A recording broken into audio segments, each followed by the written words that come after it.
Hey, everybody. Hey. Back with another one. Yes, brand new episode. We are New World Nomads.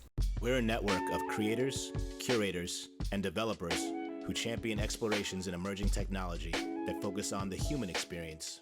We amplify the voices and visions of creative entrepreneurs committed to multicultural collaborations at the intersection of art, commerce, and wellness. As we move into a new era where technology and humanity are becoming intertwined, we're here to question the possibilities, confront the complexities, and empower people to shape the landscape of this new world. So we're kind of just diving in today a little bit, not blindly, but sort of like without script. Yeah. Intentionally without script. I want to talk about, let's just call it anxiety. Yeah. Because I think that a lot of us now are finally starting to have conversations around anxiety, which I don't know about you, but when we were growing up, like nobody... Not a thing. And you couldn't be like, I'm feeling anxious. People would be like... At all. Actually, I saw this hilarious meme where it's like a girl shaking this plant to death. And then on the top, it's like, traumatizing my plant so that it can be strong. Like my parents traumatized me. Wow. That's not fair to that plant. Shaking the shit out of this plant. I was like, that's my childhood. Wow. Yeah. And it's true. Like so many of us grew up in these super intense, just sort of either subtly traumatizing or loudly traumatizing environments, and it just became normalized and we became desensitized to it. And I feel like now so many of us are having conversations about anxiety and mental health and depression and things like that we never had before. Yeah, I mean, I think some of it's generational, right? That I think like back in that era, like Totally. The idea of like therapy and talking about your problems. Yeah. And still for a lot of, obviously. Oh, absolutely. And then there's cultural stuff. Yes. There's also gender stuff, that, yeah. like what it means to be a strong, for both men and women, Yes. but strong woman, and, Yes. and like keep your stuff, your problems and your issues to yourself, and, if you're providing for a family and then passing that on to your kids. And how because that sensitivity is seen as weakness instead of strength. Like it's seen that if you're tapped into that more emotional side of you, or you're acknowledging that you're overwhelmed, you're seen and perceived as weak instead of that's a strong thing. Because we've, had all of this mysticism around what it means to be sensitive. And that sensitivity, actually, when you can unpack it, is like this incredible superpower. But most of us are sort of still finding our way through that thing. It's difficult. It's not the easiest thing to just express, process. right? Yeah. And it's unlearning. It requires a lot of unlearning, old patterns, and like stepping outside your comfort zone, Yeah, and I mean, I think also just in full transparency, what kind of inspired this too is like, I think we're incredibly honest with each other about where we are all the time. Yeah. Like we are just those friends that if you show up to studio or to set or working one day, and most people will be like, yeah, I'm fine, I'm good. Yeah. If someone's like, how are you feeling? You're like, well, and then like 4 hours later. You know what I mean? 'Cause like, all the things. Yeah, and it's so cool. Like I just went down to, I drove down to Mexico for my birthday, and I met this amazing dude who's this like art dealer, and he has all of these different people that are working for him. And I love that he said, if someone I tell the people I work with, if you come to work and you can't work that day, he's like, tell me and go away. Yeah. Like, don't come. Yeah. Actually, because I don't want you here. I don't want you like inconveniencing your own true flow. I don't want you bringing that energy to the rest of us. Like, just come, communicate it, go do whatever you need to do, and then come back. And I think that's, even though a lot of us now have that freedom to be able to do that for ourselves, we have this inner slave driving force that makes you feel like you can't do it. So you just have to be like, I'm fine, it's cool, I'm gonna white knuckle, force my way through it. Yeah. And I think we all feel like we will. Because like there have probably been times in the past where we have done that, right? Like we've been feeling like crap.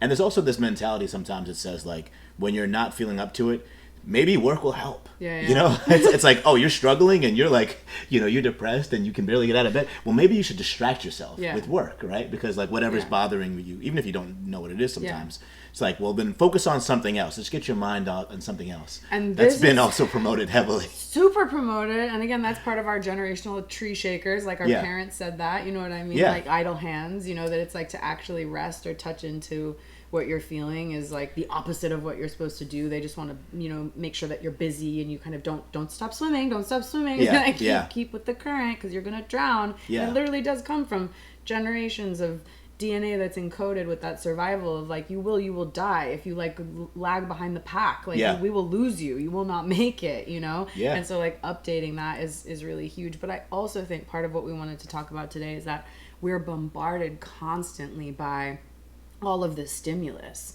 that is also really helpful when you want to numb out or you want to feel like you were feeling your feelings, but you just gave yourself like a shot of some sort of like quick like catharsis because you like saw a post or read something and you're like, I acknowledge my feelings. It's like, but did you really? That's so true because I will have my moments where I'm scrolling through Instagram and I guess it knows, the algorithm knows it knows it knows what mood I'm in. Sometimes it's weird, but I'll see those inspirational quotes or those things that kind of like sometimes it's something spiritual and I'm just like and I'll read it and it'll give me like that little jolt. But that's not actually doing any work. You know what I mean? It's just like or people will post it. Sometimes I'll think, maybe I should post this and share this. That right now you have like we watch stuff on Netflix. We are on our phones, we work on our laptops, like there's constantly a device and everyone talks about this, right? Like now that's become part of, we always talk about digital diet and digital detox and all of that. But what I think we don't talk about, which I'd like to kind of get into, and if you're comfortable, maybe even just explore like a little bit energetically what you've been feeling in the past couple days. Is just, and I've had this too, where sometimes I have this rising sense of like, I wouldn't call it anxiety because we don't call it anxiety until you notice like, oh, it's anxiety or like, or I'm overwhelmed or like I'm sad or like you don't get it. But I'll have this sometimes arc of like a few days where I just feel like, I don't know, like I just feel like just some, and I have ups and downs in those days, so it's not like it's flatlined. I'll have like moments where cool things happen and I'm grateful or whatever. But there's this sort of general sense of like weirdness, oddness that I can't describe. And then I usually end up having like, I'll be like, what happens is I physically get exhausted and then I'll like turn my phone on airplane mode because I realize I'm so exhausted I need a good night of sleep. And then I realize after sleeping and waking up that it's also the technology and the way that I'm interacting with my sort of like digital dialogue, my own inner dialogue around all my devices and the stimulus that was like fucking me up. Absolutely. It's like this rising thing that you don't really catch until it starts to become this really weird thing and you personalize it like it's me, something's wrong, maybe something is wrong, but it feels so much more enormous than it actually is once you kind of like stop down everything. I think and that's you described it perfectly, exactly like what I've been feeling with the last few days, whatever, just like an offness that's like hard to it's hard to like to pinpoint specifically like what is it, you know what I mean, like, and as like just me, like I'm a very logic oriented person, and I'm like a very like problem solve person, so I'm just like, well, let me just figure out what it is, and you know what I'm saying, like once I figure out, like hone in on that like a laser, I'll just be able to machine gun through it and fix it, and that's it. Oh, it's this thing, okay, here's a solution.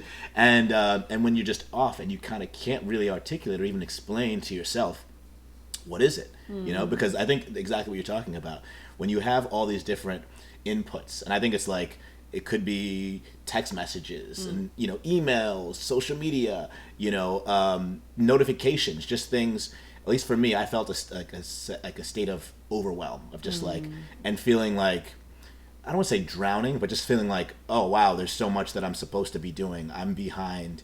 And then I think social media also just like propagates that because you see people who appear to not be behind, right? Appear to be kind totally of like just appearing. Yeah, exactly. But it still appears that way. It appears that way, and like as much as you can rationalize and again be logical and go like, I know that that's not real. I know that they're not like, I know that they're probably going through things. This is their post.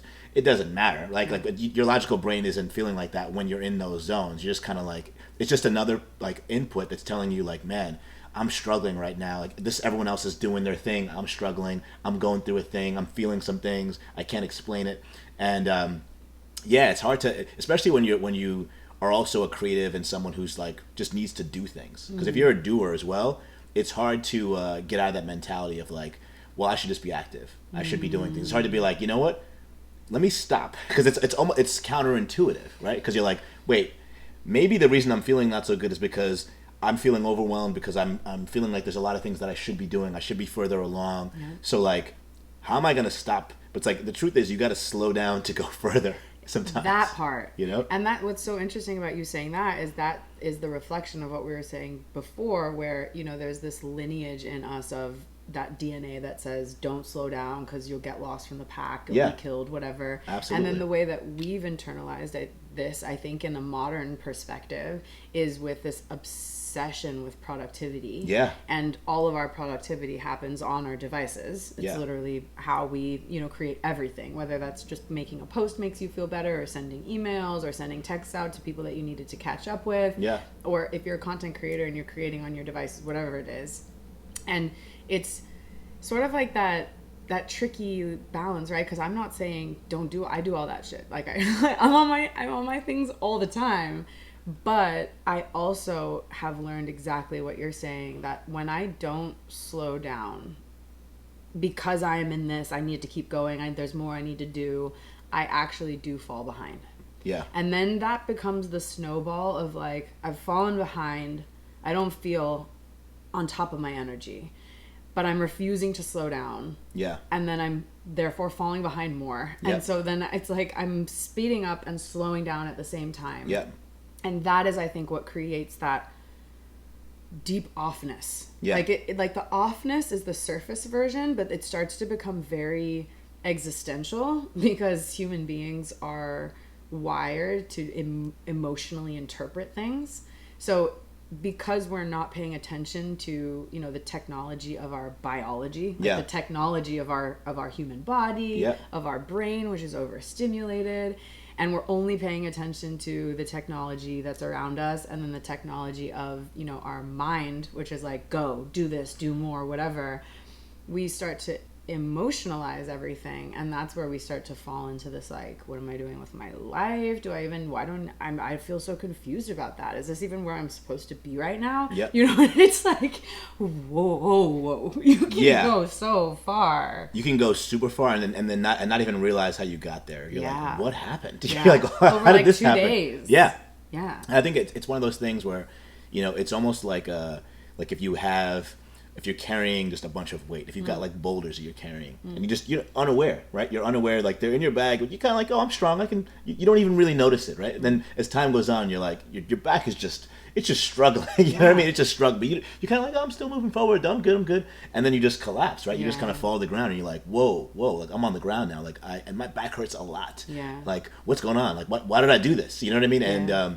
And so I think it's that slow down. You know, figure out like how do you do that, for example? Because people might be listening and like, thanks, it's broad, right? Me too. I'm like, when people are like, slow down, you know. And again, I think for anybody who doesn't know us, we both come from much more of that like sort of skeptic, cynical, logical background of things. Yeah. And then wandered more into caring about wellness, because we realized that as you expand, you know, your consciousness, and you start to see the tangible results of things that seem like woo-woo thoughts or whatever. You start to pay attention to like, oh, there's a technology to this, because this is actually working in a system somehow. Like what I'm thinking and the energy I'm bringing to something is actually reflecting in the physical world. So now we're much more people that could be like, slow down, touch base. But for like old us, how would you tell someone to like what helps you to slow down?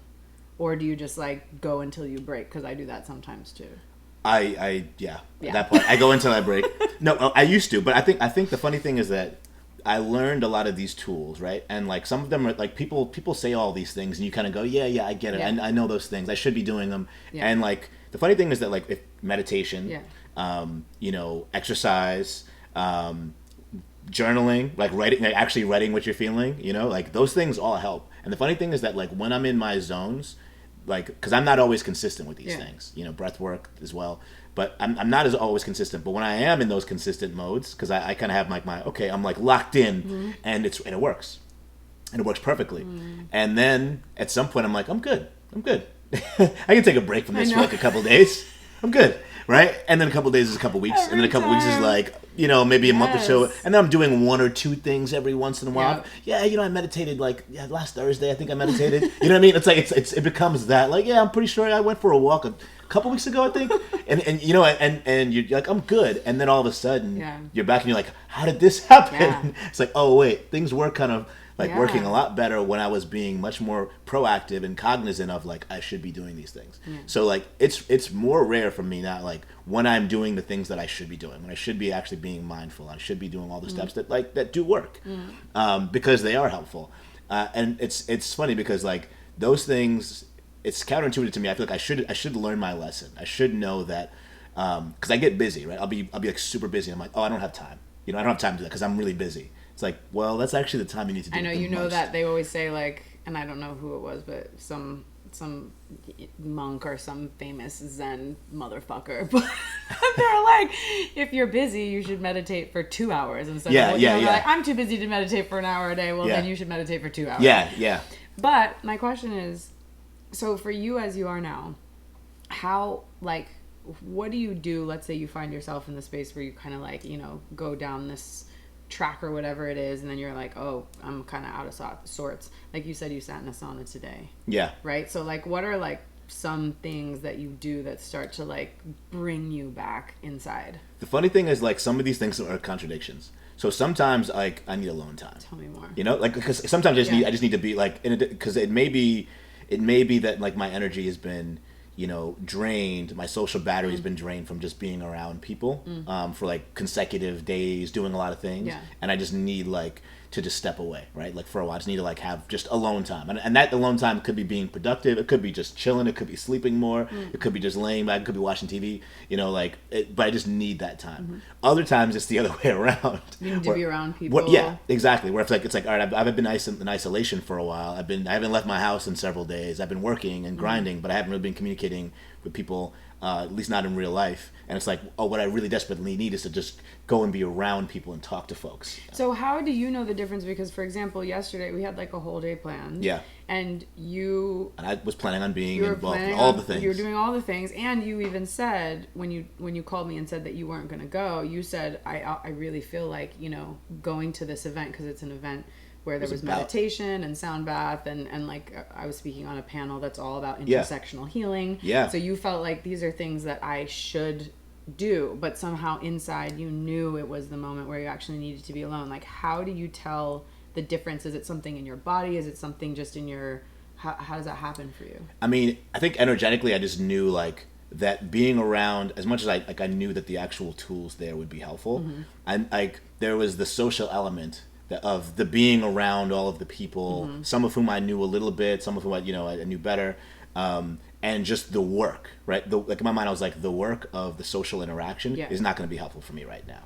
I just knew, I was I need to. So pros and cons, kind of. Yeah, you just weighed out. Yeah, in your mind. And I think that I was right. Who knows? Maybe I would have gone there and done some of the tools, and it would have kind of brought me back. I think that I was right though. I think that I just needed some space to myself and just because there had been several days where I had just been around people doing things, and I was okay, I think I just need a day. I think I just need a day to just be not in complete isolation, but just have some time to myself to rest, to recharge that social battery. And it did help. Yeah. And then of course, like I said, today I I saunaed and I worked out a little bit. I did a little bit of a walk, and so. All those little things, and funny, different things can help. I think it's not always these things that I think they have to be the things that people tell us. But isn't it ironic that it is often a lot of the same things? Yeah. Oh yeah. And we talked about this too once before when we hadn't really started our podcast, but we were having a conversation when I was saying that if people told us more often, maybe the quantifiable science behind some of these things. I was saying that, when you go for a walk, people always say, if you're depressed, go for a walk. But no one ever told me that the reason why it's really helpful when you go for a walk is not just to get your body moving. It's also because, your nearsighted and farsighted vision is working concurrently. And so, both your left and right brain hemisphere are in this really beautiful space of, bilateral stimulation. So you're getting this, balance, and you're starting to get the stimulation, and then it's creating more, coherence in your body. If someone told me that there was actual science in a 5-minute walk, I probably would be way more like willing to do it. Yeah. But a lot of times it's not. People are like, meditate, take a walk, write in your journal. And again, they are all good things. They are. But I think that a lot of us push against them because it feels annoying. It feels woo-woo, and it almost feels flippant in some ways. Like you're not really actually giving me some real advice. You're just saying, oh yeah, like write your thoughts down. Go for a walk. You're like, oh yeah, like a walk's gonna save my life. Like I'm going through some things right now. You know? But it does. It does, and I think that like maybe more people need to understand the science of it, because a lot of people are very like logic oriented, and just hearing, generally speaking, like breathe. It's like, all right, breathe. Okay. And it's so annoying. Oh my God, it's so annoying. And I'm that person. Now it's so hilarious. Like, I can't even believe that I'm the breathing and inner child person. Yeah. Like if you're having a bad day and you call me, I will hold space and not say shit. But like, if you start to get into it, if it's solicited, like you're asking for my insight, I'm probably at some point going to ask you if you breathed or if you want to breathe on the phone with me. Yeah. And like, how's your inner child feeling? Like, what age does this make you feel like that you remembered? But I think the reason why is because, again, we talk so much about technology in our space. Yeah. And to me, I really believe that the original, like the OG technology is this spiritual consciousness. Like our consciousness is a technology. Yeah. We know that it's a network. We've seen that when two people are together in the same space, like our electromagnetic fields start to like mesh and sync. Yeah. This is why when people say everyone's telepathic, it's not because everyone's saying everyone's a witch. It's because you are able to actually sync thoughts with other people when you have certain connections with them. Yeah. Because we're picking up on this like, unspoken language that we all share because of just the energetic way that we are built. And I think that if we could look at it a little bit more like technology rather than even, maybe some people don't give a shit about the science. They're like, I don't care about the science. But if you could think about yourself like a device, the same way that like your shit's got to be plugged in. Yeah. Like, you know what I mean? Like my computer always gets so dirty. It has like snacks. Big on snacks. So it's got like almond shavings in the and it's like it starts to get weird until I like take that thing that's like and I have to like clean it out. Like you are essentially a technology. You are a technological device in your own capacity. And if you start to feel off or you start to feel, crazy or confused or you're questioning things, not because you have to fix yourself, but just so that you have some sort of empowerment to know how to approach yourself. Yeah. If you can ask yourself, like, when was the last time that I charged up? Like, when was the last time that I cleaned that thing? Is there too much information on my hard drive? Like, so it's going really slow. I need to like do a big transfer. Yeah. All of those kinds of things within a person are things that we kind of hear about now, but I think that a lot of people don't really have the encouragement of doing it for yourself. You just hear slow down.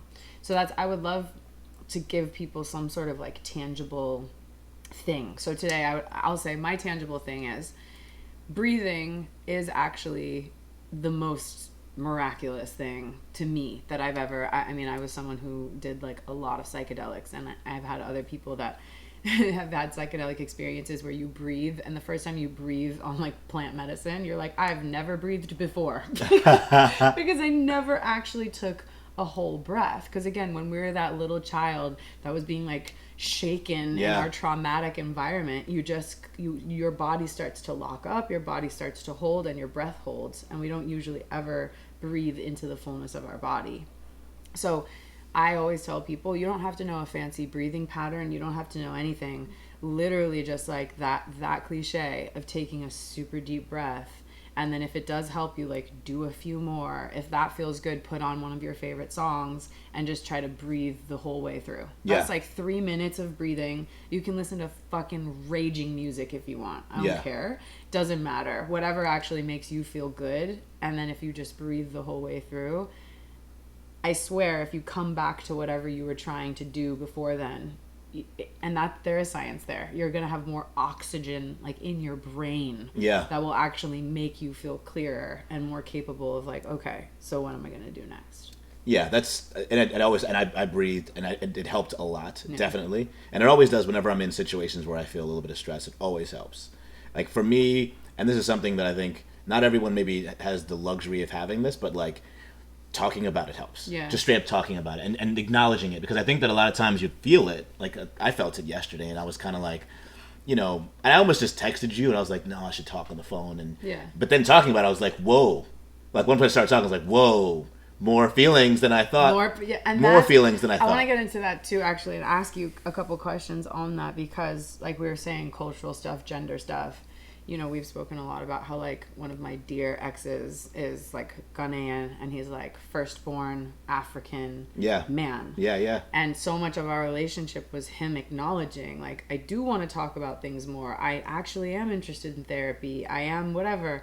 But there's this deep layer of like just stigma that is also internalized, and then like you're saying that the more that you speak to something, the bigger it gets. And it's that same thing of sensitivity isn't strength, because if I go in there, then I'm just going to become this mushy ball of whatever and fall apart, and we don't yet know that when you fall apart you come back together stronger. So can you share a little bit just about your own experience as well? Because I'm sure there's a lot of people that would want to hear from somebody who's like, this is real. It's a real thing, and I think that there's definitely some cultural aspects to it, because like and that, like, regardless of gender, even like just in my family, there is no like like the idea of proposing therapy, and there's been lots of trauma in my family and stuff that like requires dealing with a lot. And it's not something that's even a thought. It's not something that's ever brought up. And if it was brought up, it was not, responded to well. And so there's that. And then there is the, there's some gender dynamics. It's like being a man and being, and I think you're right about the idea, the false notion that the more you talk about something, it's almost like you're giving it air. Don't give it air. You know what I mean? Like, don't like talk starve about it out. Like just doesn't burying things always work? Doesn't that always work? It's worked so well. It never comes back to haunt you ever. It's been perfect so far. And so I think that's a thing, right? And so expressing. And that's why I was caught off guard yesterday, because I was kind of like, I'm feeling off. And then all of a sudden, I started to feel a lot of like emotions, and I didn't quite know why, like where it was coming from and all of it. But it was necessary, because it's there, right? Like, it's regardless of what you try to say to yourself, or like think, oh, okay, if I don't talk about it or whatever, it's there. You know what I mean? And it's going to come out in one way or the other.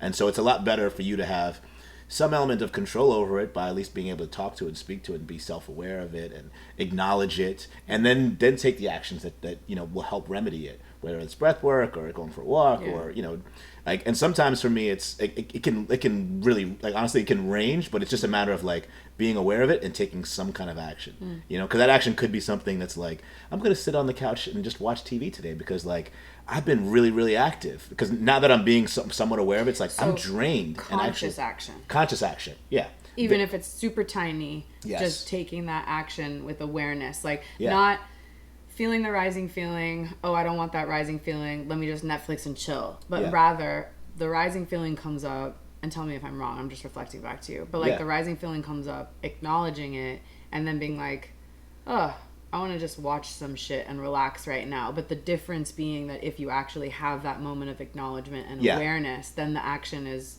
healthy versus the toxic version. Yeah, there's a world in which like you're going through something and you're like, I don't want to think about this. I'm just going to watch TV, right? So it's like it's the conscious element of it, of being like, you know what?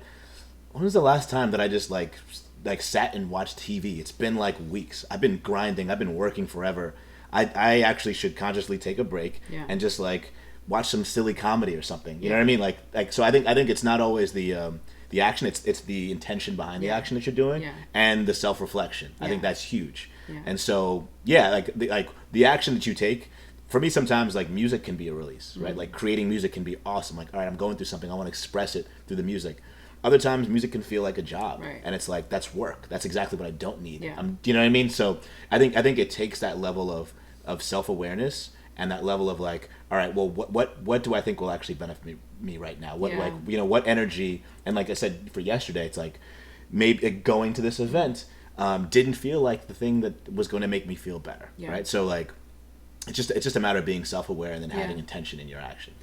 Yeah, I think that's super powerful. And I think I won't like open that Pandora's box, but I feel like what's interesting is you saying those two things. There's the numbed out, tuning out version of action. Like, I'm going to go out with my friends, or I'm going to go watch something, or I'm going to whatever. That's just coming from this reactionary, I don't want to look at this anxiety place. Right. And then there's the tuning in version of it. Like, oh, I want to, relax. I want to go talk to a friend. I want to whatever. But then there's also this, like, other box of where you can do the self-justifying thing where you tell yourself that you're acknowledging, but really you're sort of just like doing like the A option through the B option, because you're like, I've acknowledged that blah, blah, blah, blah, but really you're kind of just like being avoidantly like skirting around it. And I think that just takes time and discernment, and also like having certain people that love you but hold you accountable. Like for me, the difference also is like, if you were actually trying to self-justify or numb out of something, you wouldn't have called me. Because you know me. And you know that I love you,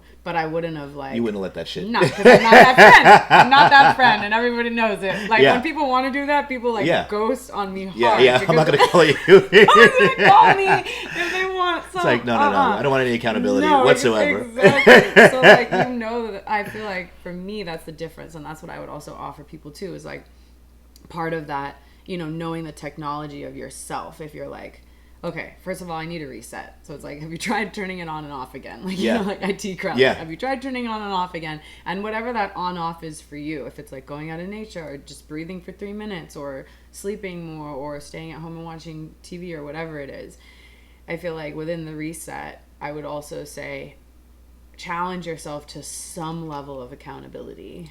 Even if that's just like touching base with a friend or a person. If you don't have a friend or a person, I think I've spoken about before that like in really dark times for me, the irony is that even though social media can be such a distractor and such a tricky, triggering thing, I used it for like, before I had ever told anybody about like a lot of trauma that happened in my childhood, I would follow people's accounts who were very vocal and would talk about their trauma. And I would like DM people and just be like, hey, like I responded to this thing. I needed to just tell you thank you for that. This happened to me and I haven't really been speaking to anybody about it yet. And you're going to get some people that like don't reply, or it makes you feel icky, but you are always going to get some people or some interactions that make you feel like you actually were like heard or seen. And again, for somebody else, that could be the worst thing to do. But in some way, some level of accountability, I think, is really important in order to get the benefit of your reset, because it gives you that confidence that you've actually been tuning into your conscious awareness instead of just tuning out. And I think that makes a really huge difference, and kind of can set you down that path of small conscious actions, because taking big conscious actions is not really like a helpful thing to do when you're overwhelmed. That just feels like way more overwhelming. Way more overwhelming. So that would be my other tip too for people, would be, obviously we all have obligations, but in the moment, as soon as you start to feel like that, when the slow rise of anxiety gets to here, I would say try to see how many devices or things are on in your environment and stimulating you, and as many as you can, like pare them down. Even if it's just for the evening, or just for a couple hours, or whatever it is, because we underestimate how much like all of that just pummeling on our system. It's a lot. All the stimuli, and I think that like it can feel like responsibility, right? It can feel like something that you have to do, something that you have to, I have to respond, or I have to be on social media, or whatever it is, like, or I'm missing out in some way, or I'm lacking, or someone's going to be upset with me. There's this like pressure that comes from within that doesn't really come from the outside world, but we feel like it does. Well, it does, right? It does and it doesn't, and it right? comes from inside, and it comes from everywhere at this point, because we're all dealing with exactly this. So it's like, it does and it doesn't, because it's like, it's not real, but it's so real because we've made it so real that you're getting it bounced back and reflected in every single part of your life. So I feel like also, just whenever you can, to take note of the friendships, the relationships, the collaborators, the people that you work with, that again, some people you have to interact with, but you also might be able to have sometimes where you're like, you know what? For this week, I don't actually have to interact with that person that much. And I know that that person is under the same pressure cooker as what I'm feeling. And I want to like release that pressure cooker. So I'm not going to go put, my whole energy that's going on right now, that's all wonky and lopsided, next to the person who's also going through that. Yeah. And I think that is really tricky. But again, just the small conscious action of stripping away what doesn't need to be there. That's hugely important. And the funny thing is, that's another thing that like I think counterintuitively people end up doing. I know that I'm guilty of it. Yeah, because water seeks its own level. Absolutely. Right? So you just want to go commiserate, oh, this person's kind of a miserable person. Let's get together and be miserable together. I'm telling you, it's super. that shit is wild. I would also just be aware of how faulty your technology can be, because it can really mess you up. Yeah. And I think. Yeah, just if you're on the other side of that, for example, too, if anybody's, listening and they find that they're often that person that, like, people will call or want to be around or whatever, I think that sometimes it can be really difficult as an empathic person. That's we will do a whole episode on empaths for sure. But it can be really difficult to hold the space. Yeah. Of like, yo, I hold the space for you so much for whatever it is that you're going through. And I love you so hard, and also I'm not going to meet you at that frequency, because you can feel that temptation so much. Yeah. That will make them feel better if I go meet them in that space. And maybe it will, but for 2 minutes. And then you're both in that space. So I think also just the breathing thing helps, you know, and especially if you really are someone who is sensitive. I would also say my other last tip would be find some sort of action in your body, some sort of self-touch in a way. Whenever I put my hand on my heart too, and I kind of just add a little bit of pressure in, it's something that I can do in a room full of people, and no one's gonna be like, I'm not doing some weird gonna call attention to yourself. Or even just sometimes you can just take your thumb and just put it in your palm, just some way of just putting a little bit of pressure into your own body, and it really does bring your focus back into your present moment. Yeah. It really helps when you yourself have that rising anxiety, or you're around somebody who has the anxiety and you're trying to find that stabilizing moment. So yeah, I mean, I think for me, I just wanted to speak about this because I think that there's a lot going on in the world right now. And I know that we're always saying that, but it does feel like there's particularly a lot right now. We're in some deep transitional just shift of just intensity that's really, and it's awesome. There's so much awesome. There's so much potential. Beautiful energy going on, but there's also, it's also a lot. You can get steep drop-offs sometimes, where you just feel like you're just in that swirl. Yep. So yeah, I just wanted us to take a moment to really, again, talk about the sort of almost the technology of anxiety, because it in and of itself is its own technology. Yeah. Yeah. And again, the last thing I'll say too is anxiety for me has actually become a super close friend of mine, because whenever I'm feeling that anxiety or that overwhelm or whatever it is, I'm about to be that inner child person. Go for it. But I feel like when I do stop off, my sort of constant stream, or I can put down some of my devices, or I just take a step back from interacting with all these different people or whatever it is, I usually find that the anxiety is coming from some part of myself, some little part of myself that feels unsafe in some way, and is desperately trying to alert me. It's hey, seeing some things over here. Yeah. It's looking pretty scary. I want you to know about it. But in my conscious mind, it's just shoving down my subconscious, being I don't have time for that. Yeah. Relax. I have a lot going on right now. And so when the anxiety reaches here and it starts to become that sort of existential overwhelm, and then I end up, okay, I'm going to meditate, I'm going to journal, I'm going to whatever, I always am able to uncover some part of my own inner psyche that has good shit for me.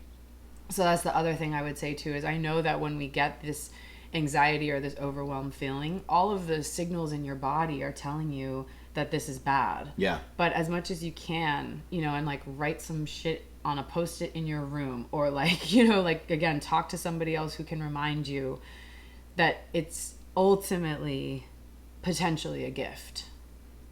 You just have to figure, it's a gift that comes in a fucked up package. Yeah. And you just have to figure out where does it open. Yeah, but I do think it's the other side of it is, once you get to the other side of it, that's when you can and when you're in it, it's hard to see that, right? It's hard to feel that. It's hard to be like this is going to be better for me, you know, when you're kind of struggling through it. Yeah, it feels like a lie. It feels like the exact opposite.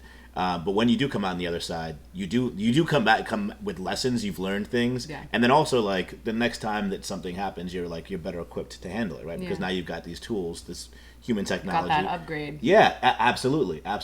And for me, these things don't happen all the time, and it's usually an accumulation. Yeah. So so when it does get when I do kind of work through it and resolve it, there is like real growth. But it is hard when you're in it. It's hard to have that level of knowledge and that certainty of like, you know what, I just need to push through it, because a lot of folks again will ignore it, and then it ends up being worse. So again, recap: if you find yourself in that sort of state of overwhelm, or that like, I'm ignoring that, I feel really weird right now, that offness is getting louder and louder, slow down, in whatever way that means. Literally, sometimes you only might have a minute. And all of us do have 1 minute. You can literally excuse yourself and go to the bathroom. I've done it many times at events or something like that, you know, and just for a minute in the bathroom, just breathe for a minute. Absolutely. Just slow down. And then from that space, after breathing, find what that small conscious action is. Like, what do I actually need in this moment? And then after taking that conscious action, or before or during or whatever it is, create some sort of accountability for yourself, whether that's through another human being or like writing it down, just something that you feel like you're locking that into place. And just as much as possible, try to be kind to yourself, and just remember that we're living in like a light speed world right now, and we are not light speed. We are human beings. No, not at all. And also that like you will be better. You will get through this. You know, you will. And just to be very, very aware of that. To be aware that this is a moment. This is not forever. You know.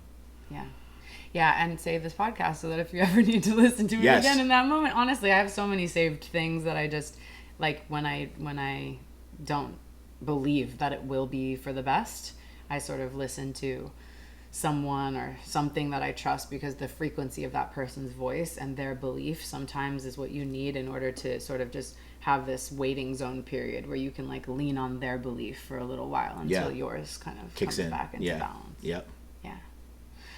All right. Well, hope y'all are feeling all right out there. It's a crazy time. We're sharing some music with you as well. So yes, we got a few things. Yeah. And we'll see you next time. See ya.